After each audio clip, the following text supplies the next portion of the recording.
Bonjour à tous et bienvenue dans cette vidéo consacrée aux réactions acide-base. Dans un premier temps, nous allons voir que ce type de réaction est régi par ce qu'on appelle les principes d'équilibre, donc qui découlent de la thermodynamique, d'où la mise en place de constantes d'acidité pour expliquer ces phénomènes. Et puis, en dernière partie de vidéo, nous verrons comment effectuer concrètement des calculs de pH, chose qui est vraiment indispensable pour bien comprendre ce chapitre.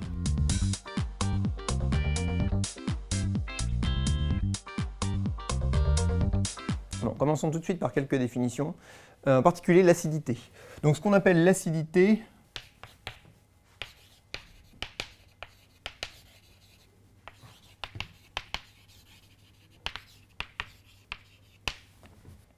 commençons dès à présent par quelques définitions. Déjà, l'acidité. Donc qu'est-ce que c'est l'acidité? Donc on a défini l'acidité, qu'on appelle le pH, comme moins le logarithme de l'activité des ions H+ en solution. Alors, peut-être que vous n'avez pas encore entendu parler d'activité. Donc il faut savoir que cette notion-là, d'activité, vous la verrez en deuxième année. En réalité, pour des concentrations suffisamment faibles, on va associer l'activité d'une espèce, donc ici un soluté, on va l'associer à sa concentration. Donc ici, en général, on utilisera plutôt la définition que le pH, c'est moins log, donc logarithme décimal, de la concentration de H+ en solution.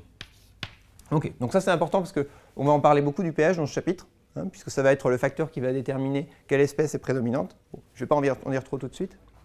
Donc ça c'était pour déjà fixer les idées, vous le saviez certainement. Donc deuxième point très important que je vais aborder dans ce chapitre, c'est pourquoi est-ce que je parle de principe d'équilibre. Donc on ne pourra considérer dans le cas des réactions acide-base uniquement cet état d'équilibre dans la mesure où on a ici des réactions qui sont rapides.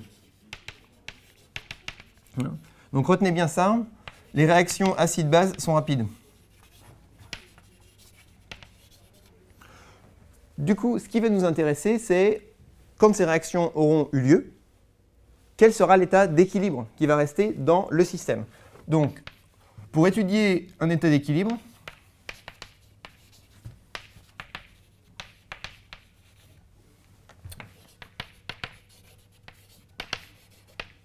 ce qui va nous intéresser, c'est des données thermodynamiques. Voilà. Donc des données thermodynamiques, et en particulier ici, ce sera les pK.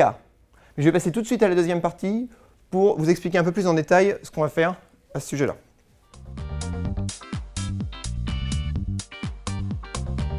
Bon, concrètement, qu'est-ce qu'une réaction acide-base? Donc une réaction acide-base, pour qu'elle ait lieu, on a besoin d'un couple donneur-accepteur.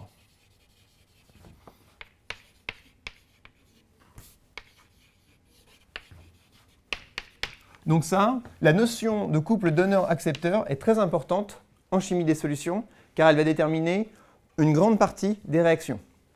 Donc en particulier les réactions acide-base et les réactions d'oxydoréduction. Donc ce couple donneur-accepteur, il faut qu'il s'articule autour d'une particule. La particule ici, qui va être échangée, c'est le proton. Alors, en général, vous allez l'écrire comme ça. H+. Alors pourquoi est-ce que je dis proton?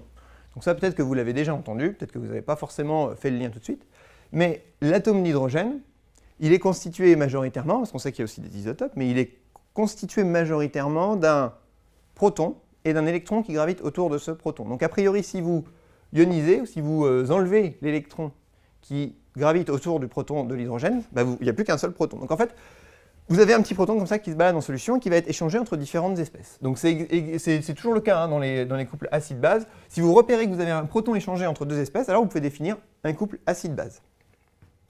Donc une façon pratique pour considérer théoriquement le couple acide-base, c'est d'écrire une espèce AH qu'on va mettre en équilibre avec l'espèce A-. Donc là vous voyez qu'entre AH et A-, on a H+ qui va être relargué dans la solution, capté par de l'eau. Donc, en général, pour chaque couple comme ça, on peut établir une constante qu'on va appeler la constante d'acidité. Donc ça, c'est très important, la constante d'acidité. On va voir qu'on peut définir énormément de choses autour de ça. Donc cette constante d'acidité, je le rappelle, ça ne fait pas de mal, mais je le dis une deuxième fois, c'est une constante thermodynamique, donc une constante qui va être valable à l'équilibre.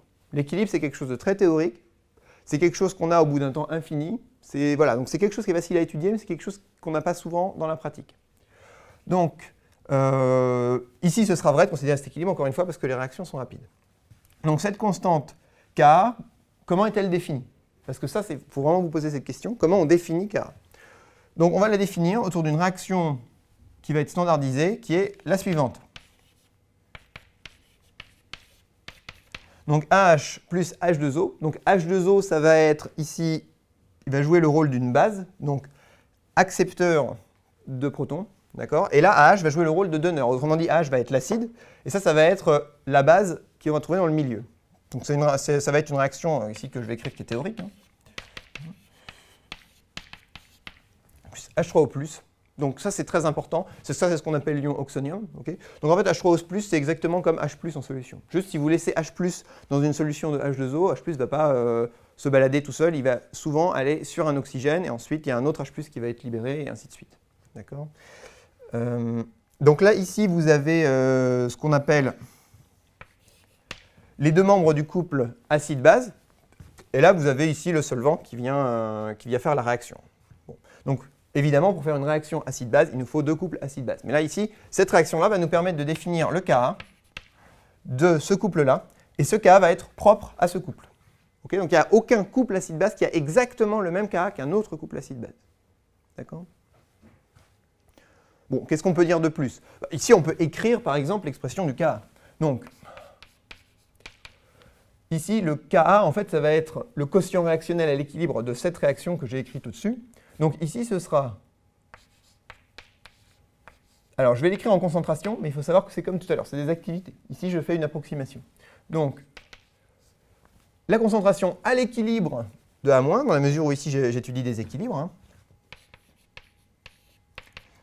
multiplié par la concentration en H3O+, divisé par la concentration de l'acide qui ne s'est pas dissocié.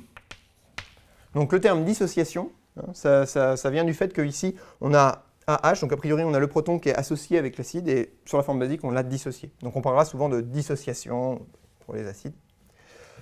Donc voilà comment on définit cette constante K. Donc là, ça je vous invite vraiment à vraiment vous souvenir de ça, hein, c'est très important. Bon, donc par rapport à cette expression qu'on vient de définir, on va voir quelles équations on peut obtenir. Dont une qui sera très pratique et que je vous déconseille d'ailleurs d'apprendre par cœur, mais dont il faut se souvenir la démonstration. Donc c'est sur cette formule du K, je vais passer au logarithme. Donc ici, je vais faire moins log, je vais faire moins logarithme si on veut, moins log de K, et puis je vais voir ce que ça donne. Donc ça nous donne moins log, ici, de tout ça. Bon, je sais que sur un logarithme, là ici, j'ai une multiplication, donc je peux additionner les logarithmes. Donc ça va faire moins log de A moins sur AH. Donc évidemment à l'équilibre. Bon, je peux omettre ici à l'équilibre. Bien entendu, c'est vrai que à l'équilibre. En général, ici, on les prendra directement à l'équilibre. Et ici, moins log de H3O+. Donc là, si vous vous souvenez de ce que j'ai dit sur H3O+, c'est que H3O+, c'est pareil que H+. C'est juste une façon de l'écrire qui est plus réaliste par rapport à la nature chimique de H+ dans l'eau. Donc ici, je reconnais l'expression du pH. Autrement dit, je vais réécrire tout ça. Ici, j'ai moins log de K, quelque chose que je vais appeler logiquement, vous voyez là, j'ai appelé ça le pH. Bon, ça ici, je vais appeler ça le pK. Et je vais obtenir que le pK, finalement, je vais essayer d'écrire ça correctement, c'est égal au pH moins le logarithme décimal de la forme basique sur la forme acide. Alors ça, qu'est-ce que ça veut dire? Parce que ça, c'est quelque chose que vous avez déjà dû rencontrer, mais on va voir que ça veut dire quelque chose de très précis. Hein. Je vais reformuler un tout petit peu. Peut-être que c'est comme ça que vous avez cette formule écrite dans votre cours. Logarithme de A- sur AH.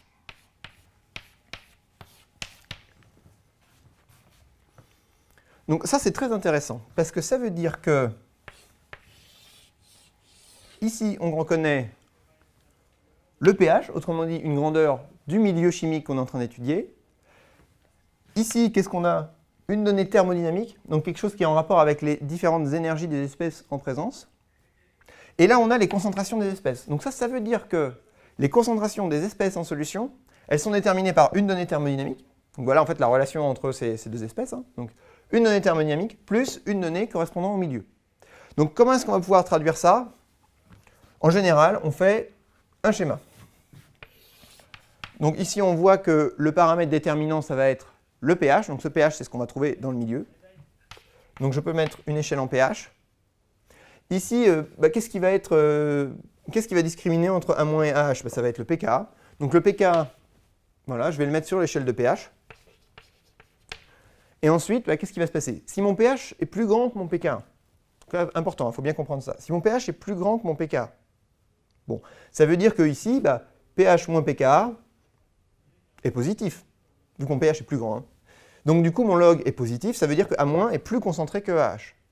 Okay, vous comprenez un petit peu la mécanique qu'il y a derrière tout ça? Donc en fait, là, pour un pH supérieur au pKa, je vais trouver A- en prédominance. Alors ça ne veut pas dire que je n'ai pas de AH en solution, ça veut dire que je suis au-dessus de la concentration de AH. Donc si je fais A- divisé par AH, je vais avoir un rapport qui sera supérieur à 1. D'accord? Donc ici, j'ai A- qui prédomine. Et alors évidemment, si on fait l'opération inverse, on se rend compte que là, c'est AH qui prédomine. Autrement dit, ma forme acide, elle est prédominante en solution jusqu'au pKa. Et ensuite, c'est A- qui prédomine. D'accord? Bon, en général, vous aurez entendu, certainement à plusieurs reprises, le critère de pKa plus 1, pKa moins 1. Donc vous ferez le calcul dans cette formule. En fait, ça revient à dire pH moins pKa égale 1. Donc en fait, log de la base sur l'acide égale 1. Si le log décimal est égal à 1, ça veut dire qu'il y a un facteur 10 entre les deux. Donc dans la pratique, en prépa, souvent, on prend un rapport 10 entre les concentrations pour dire que c'est prédominant. Dernier commentaire qu'on peut faire par rapport à ce graphe, c'est un point particulier, à savoir le point où pH égale pKa. Donc ici, qu'est-ce qu'on obtient si pH égale pKa? Donc c'est ce point ici, là. Alors, j'obtiens que la concentration A- est égale à la concentration de AH. Donc là, vous aurez compris que si on a envie de déterminer le pKa d'un couple, il faut qu'on s'arrange pour avoir les deux espèces de ce couple en concentration égale dans le milieu. Alors, dans ce cas, je fais une mesure de pH et j'obtiens directement le pKa. Donc vous verrez que ça sert dans certains dosages, qui sont un outil assez pratique pour déterminer des grandeurs thermodynamiques de cet ordre. Alors, dernier couple peut-être un peu particulier, mais dont vous allez énormément parler, c'est le couple acido-basique H2O, HO-. Alors pourquoi je dis ça? Parce que si on étudie le Ka, bon, on va l'appeler le Ke, puisqu'on est sur de l'eau. C'est le seul couple où ce sera un peu spécial. Hein. Mais si on étudie le Ke de ce couple, bon, on se rend compte que la réaction standard qu'il faut écrire ici, c'est 2H2O donne HO- plus H3O+. Donc cette réaction, alors je dis qu'elle est un peu spéciale parce qu'en général, on va appeler cette réaction l'autoprotolyse de l'eau. Donc ça, qu'est-ce que ça veut dire? Ça veut dire que l'eau, alors attention, il ne faut pas surinterpréter ce que je dis, hein, mais l'eau n'est pas stable. Donc elle n'est pas stable. On a une constante de réaction ici, Ke, qui vaut 10 exposant moins 14. Donc si, en fait, elle est très très stable et il n'y a aucun souci. Mais ce qui se passe, c'est quand on met de l'eau, quand on a un récipient d'eau, on a toujours des ions HO- et des ions H3O+, qui sont formés automatiquement. Donc avec une constante ici, qu'on pourrait qualifier de assez faible. Bon, donc on va voir que dans la pratique, ça a quand même une importance. Imaginons un cas particulier, donc de l'eau pure.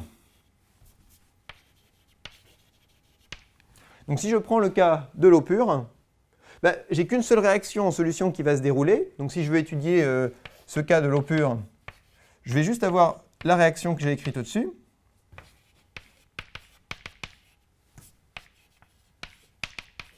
D'accord? Qui va avancer à raison de 10 moins 14. Donc ici, si j'écris le Ke, ça va valoir l'activité des ions qui sont solvatés divisé par l'activité de H2O au carré. Bon, l'activité d'un liquide, on sait que c'est 1. Donc ici, en fait, mon Ke, il va valoir HO- à l'équilibre, H3O+ à l'équilibre en concentration, hein,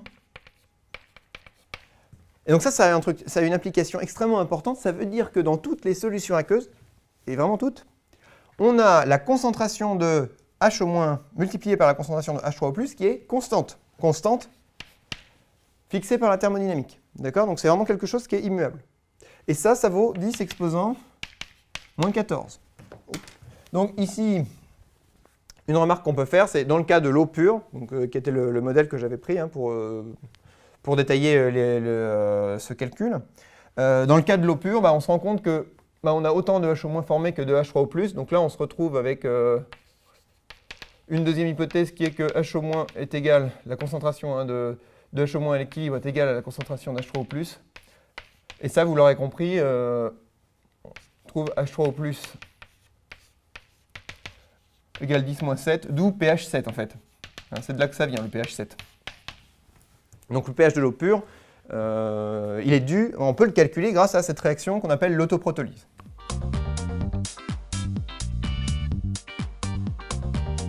Donc dernière partie de ce cours, les calculs de pH.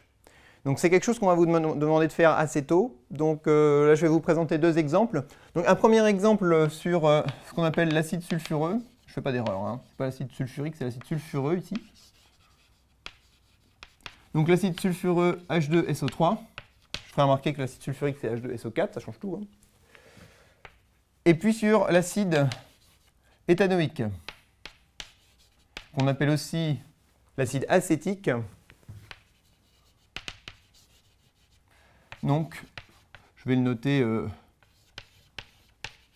de façon concise. Donc ces acides, ici H2SO3, MECOH, sont en équilibre en solution avec des formes basiques, comme on a dit tout à l'heure, avec ici on avait parlé de A. Donc ces acides sont en équilibre avec des formes basiques, et donc ils ont tous un pKa respectif. Donc on va étudier ce qui se passe quand on met un acide en solution, qu'il se dissocie, et donc on a une variation de pH en solution. Donc commençons par le premier exemple, l'acide sulfureux. Donc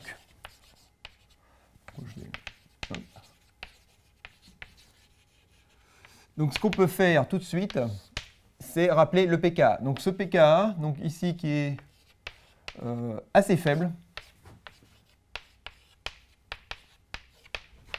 est de 1,8. Donc qu'est-ce que ça veut dire le pKa est faible? Si vous vous souvenez du graphe de tout à l'heure, je le rappelle rapidement, hein. Si vous vous souvenez du graphe tout à l'heure, avoir un pKa faible, ça veut dire avoir une base qui prédomine sur un domaine plus grand, tout simplement. Si votre pKa ici c'est 1,8, imaginons que ça ce soit la base conjuguée de l'acide sulfureux. Hein. Donc si vous avez un pKa de 1,8, ça veut dire que votre acide, sachant que l'eau, on sait que ça va de 0 à 14, votre acide, vous allez le trouver dans l'eau par là, en prédominance, et tout le reste du temps, ce sera la base. Donc ça veut dire que la base est bien plus stable que la forme acide. Autrement dit que le proton, c'est très facile de le faire partir de la forme acide.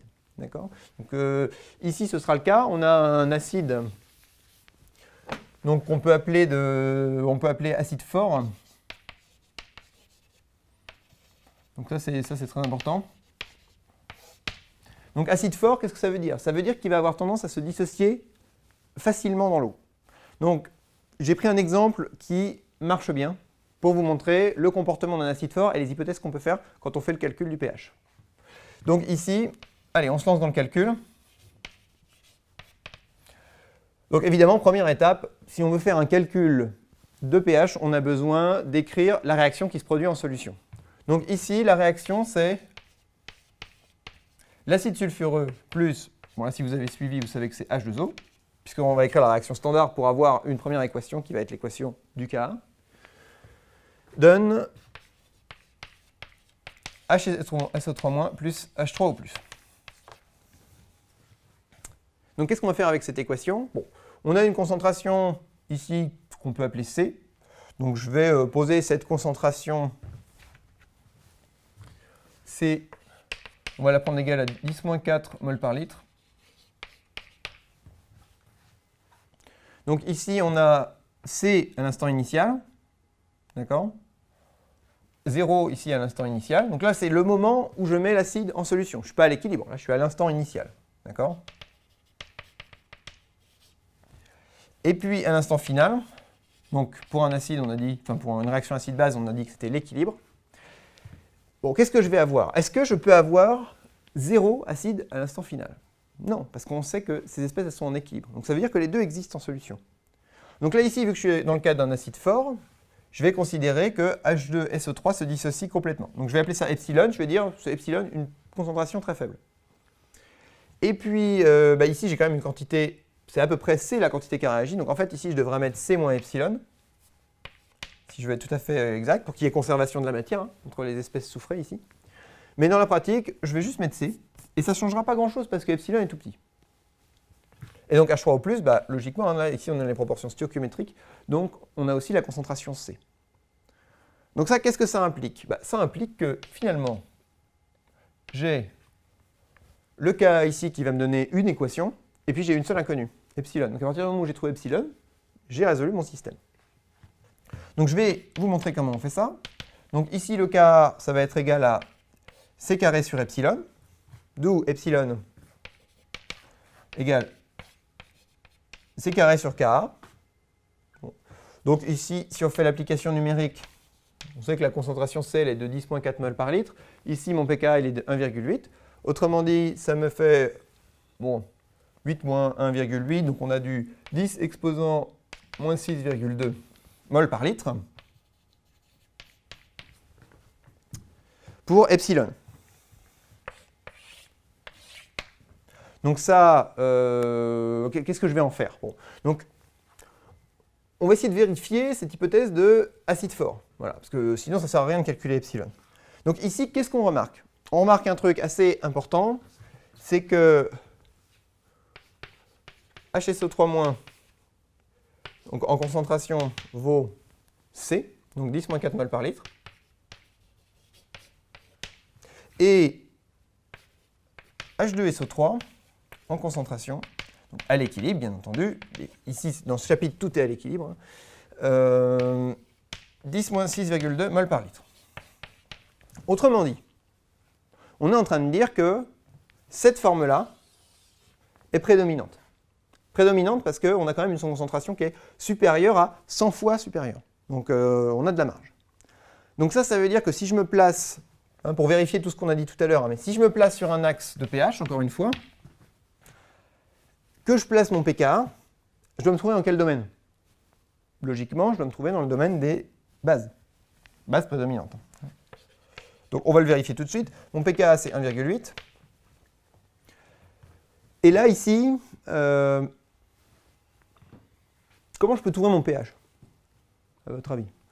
Tout simplement, on va faire appliquer la formule moins log de H3O+. Donc ici, pour trouver le pH de mon système, je vais m'intéresser à la concentration d'H3O+. Et ici, on sait que c'est C. Donc c'est aussi 10 exposant moins 4 mol par litre. D'accord? Donc cette concentration C de 10 moins 4 mol par litre, si je fais moins log de cette valeur, ça va me donner 4. Donc je suis au niveau du pH ici. Autrement dit, je suis bien du côté des bases. Ça va, ça? Vous avez bien compris cette partie-là? Donc, à chaque fois qu'on va vous demander, imaginons que vous sentiez que l'acide ici va se dissocier. Voilà, pour des raisons de concentration, pour des raisons de pK. Vous sentez que cet acide va se dissocier. Vous pouvez faire l'hypothèse que c'est un acide fort. Vous trouvez ici les concentrations de toutes les espèces en solution dans le cadre de l'hypothèse que vous avez formulée. Et ensuite, vous montrez bien que vous êtes dans le domaine des bases et qu'il y a ici bien la forme basique qui prédomine dans le cas d'une dissociation totale. Bon. Donc ça, c'est le premier exemple. Je voudrais faire un deuxième exemple avec vous avant de terminer cette vidéo. C'est l'exemple de l'acide éthanoïque. Et là, vous allez voir que ça va être l'hypothèse inverse qu'on va faire. Et c'est tout aussi efficace. Donc dans le cadre de l'acide éthanoïque,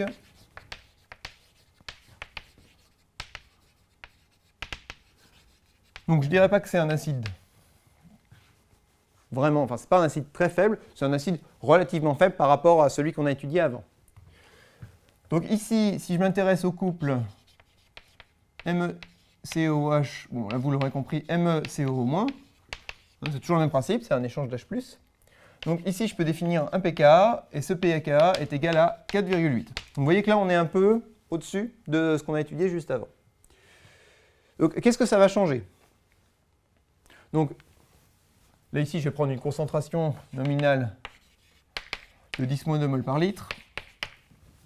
Donc, en concentrant comme ça cet acide, je vais faire en sorte de mettre beaucoup d'acide, beaucoup de la forme acide en solution. Et on va voir que ça a une application sur la dissociation de l'acide. Donc ça, c'est quelque chose que vous allez étudier, qui s'appelle la loi de dilution d'Oswald. Plus vous diluez, et plus l'acide a tendance à se dissocier. Ici, je fais exprès de le concentrer un petit peu, et comme ça, on va pouvoir faire une hypothèse où on a une dissociation faible. Et vous verrez, on aura un résultat qui sera probant.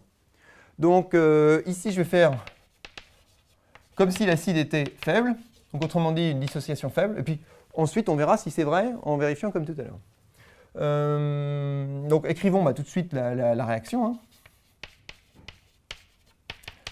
Donc comme d'habitude, on le fait réagir avec H2O.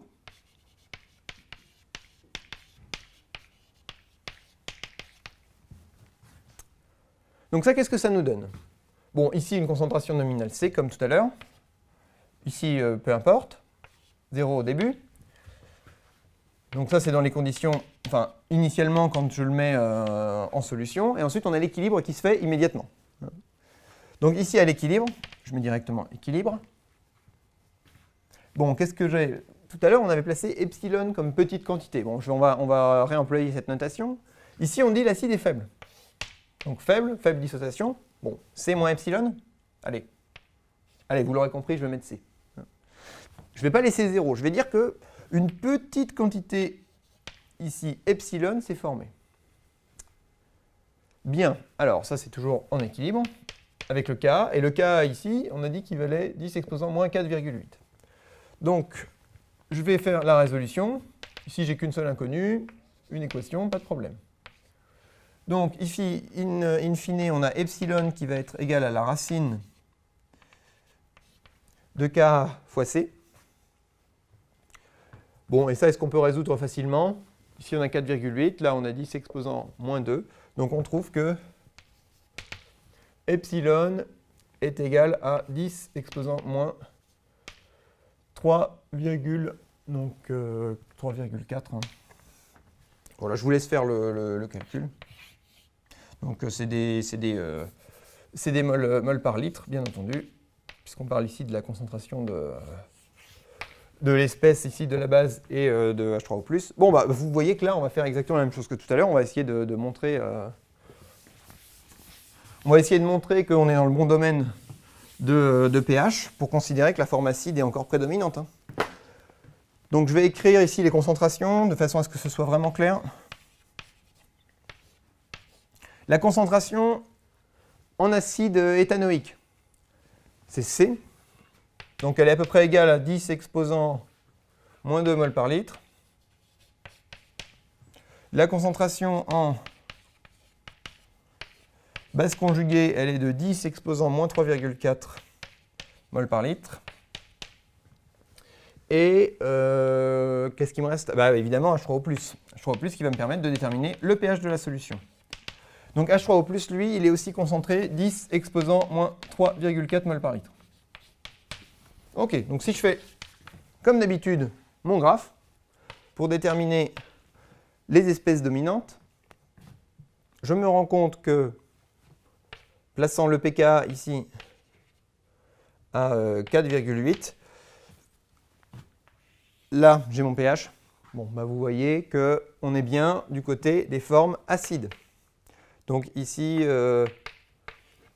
pas de problème. On retrouve que l'acide éthanoïque prédomine sur la base conjuguée, hein, sur l'éthanoate. Donc, pas de problème. On a fait la bonne hypothèse pour résoudre cet exercice.